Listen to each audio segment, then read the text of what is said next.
In related news, the disaster in Beirut has Jerusalem declaring humanitarian aid efforts in spite of hostilities between Israel and Lebanon.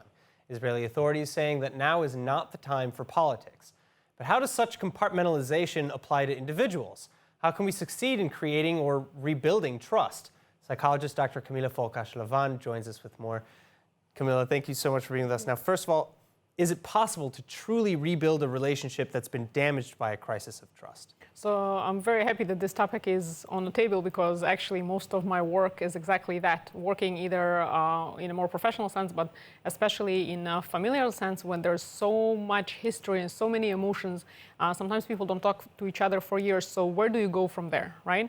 And it's very important to understand that, especially within a family, yes, if there's a breach like this of trust, even between two people, often it will affect not only the nuclear family, but also ripple effect many members of the family. Sometimes it affects their jobs, their ability to perform. So it's very important to, at some point, figure out a way, if possible, to bring them together, yes?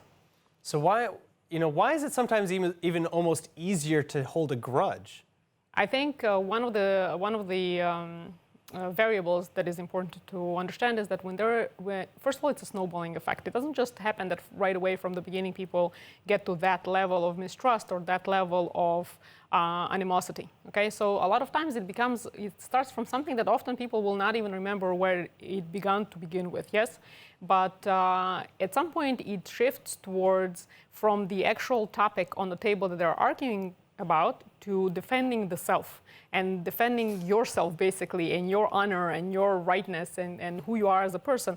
And once it switches to self-defense, you're basically lost because everyone will start to dig in their heels and pull in the different directions. So it's that moment that you kind of self-identify with the issue rather Yes. than kind of removing yourself from that. Mm-hmm. All right, so what are your best tips maybe for rebuilding a damaged trust or rebuilding a relationship like that? So first of all, it depends on the situation and how far it already went. You will most likely need a professional to intervene or someone like a third party that's not attached to the issue. Mediator. Something, because you have to understand that there's so much pain sometimes and so much like needing to be right, so to speak, that it's very difficult. It's like this, okay? Like it's very difficult to see the other side and to even acknowledge that there's maybe a difference of opinion there and some way to figure it out.